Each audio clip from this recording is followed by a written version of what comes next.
A week before my wedding, I rented an apartment. I had a steady job, decent savings, and I wanted a place that felt like a fresh start. Somewhere clean, quiet. A place my wife and I could turn into a home. The apartment looked perfect when I toured it. Newly renovated, fresh paint, modern appliances. The building itself was older, but the unit felt untouched, like no one had lived there in a long time. The first night I stayed there alone, nothing happened. I slept peacefully. The next evening, when I came home from work, I stopped outside the door without knowing why. I could hear sounds inside, not clear voices, just a low, overlapping murmur, like several people talking quietly at once. I assumed it had to be neighbors or a TV left on in another unit. Old buildings carried sound strangely. When I opened the door, the apartment was empty. Every light was on. The ceiling fans were spinning. The air conditioning was running full blast. I stood there longer than I needed to. Eventually, I convinced myself I'd rushed out that morning and forgotten to turn everything off. That night, I went to sleep without trouble. The bed felt unfamiliar but comfortable, the kind of neutral comfort you get from hotel mattresses. Sometime after midnight, a sound woke me. A faint clatter. Metal against metal. It sounded like someone moving around in the kitchen. When I went to check, the kitchen light was on. One burner on the stove was lit. The flame was low, steady, as if it had been left intentionally rather than accidentally brushed on. I turned it off and stood there listening. Nothing else happened. I told myself it had to be my mistake and decided I'd deal with it after the wedding. I didn't want to overthink things right then. There were enough things to worry about already. Guest lists, schedules, family expectations.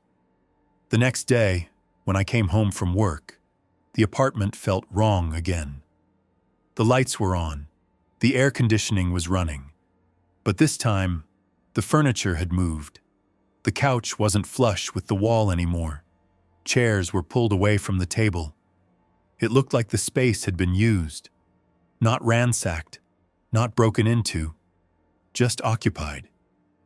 It felt less like a mess and more like the aftermath of people leaving in a hurry. I checked the locks. I checked the windows. Nothing was damaged. No signs of forced entry. Everything was secure, untouched, exactly as it should have been. I told myself it was stress, long work hours, wedding planning, lack of sleep. After we got married, I brought my wife to the apartment. She was excited in that quiet way she had, already talking about where we'd put things once we fully moved in. On our first night together, she woke up suddenly. She said it sounded like someone was cooking. She went to the kitchen before waking me, convinced she must have left something on earlier. The kitchen light was on. One burner on the stove was lit.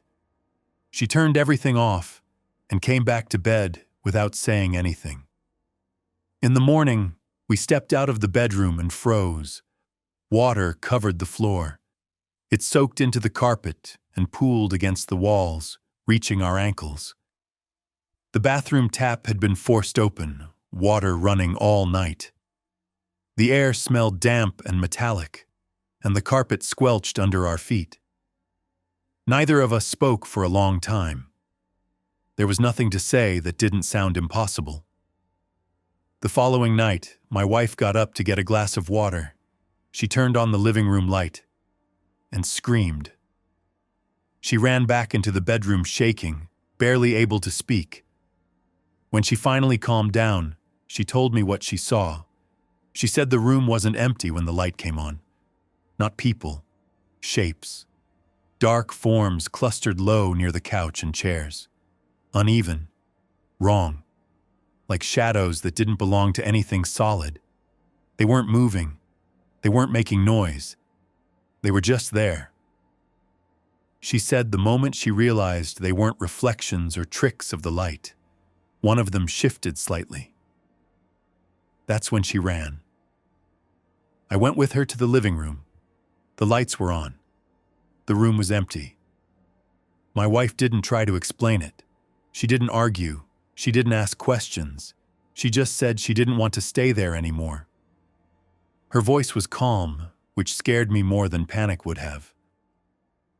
The next day, we left the apartment. We never went back.